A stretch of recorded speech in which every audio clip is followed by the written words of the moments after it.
வைத்தியம் பார்த்தோம். ஆனா செவிலியர்கள் கோபமா பேசுறாங்கன்ற ஒரு விஷயம் தான் பொதுமக்களுக்கு தெரியும்.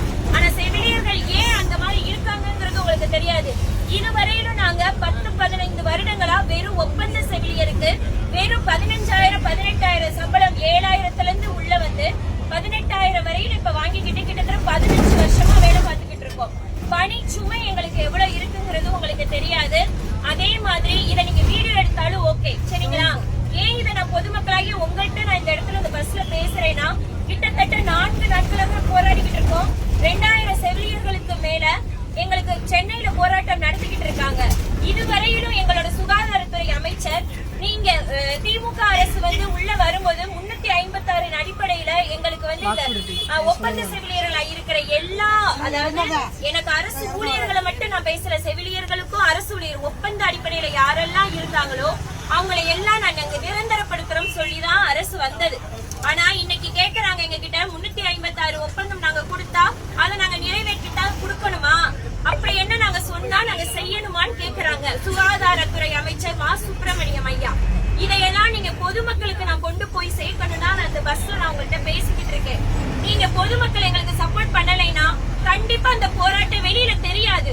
ரவும் பகலமா உங்களோட பிள்ளைங்க தான் நாங்க, உங்க மக, உங்க தங்கச்சி, உங்க பொண்ணு எல்லாருமே செவிலியரா இருப்பாங்க. கண்டிப்பா எல்லாருமே நடு ரோட்ல நேத்து நைட்டு 12 மணிக்கு கூடுவாஞ்சேரியில இருந்து நடந்தே பிள்ளைங்க கிளம்பாக்கம் வந்தாங்க.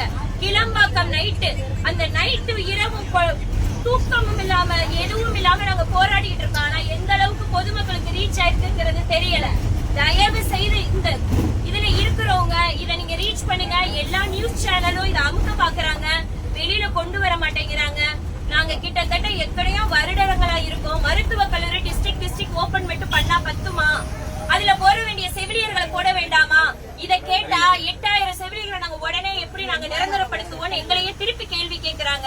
அப்படி இருக்கும்போது நடமாடும் மருத்துவம் மட்டும் உருவாக்க முடியுது அல்லவா? உங்களுக்கு வந்து நோய் கொடுக்கறாங்கல்ல, அவங்க எல்லாம் ஸ்டாஃப் நர்ஸ் படிச்சிருக்காங்களான்னு எனக்கு தெரியாது.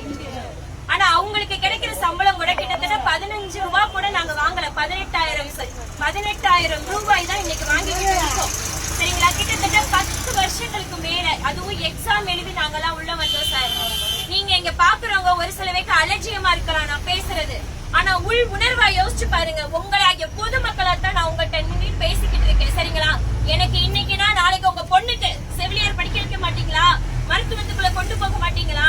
இத தயவு செய்து உணர்ச்சி பூர்வமா எல்லாருமே கொண்டு போங்க. உங்ககிட்ட நான் தயவு செய்து உங்ககிட்ட அதை நான் ரொம்ப ரெக்வஸ்டா கேக்குறேன். இத நீங்க மக்களாகிய நீங்க எங்களுக்கு புரியாம, மக்கள் சொல்லாம இங்க எதுவுமே நடக்காது. மக்களுக்கு ஒவ்வொருத்தவங்களுமே போராட்ட களத்துல நின்றுதான் ஒவ்வொன்றும் கிடைக்குது.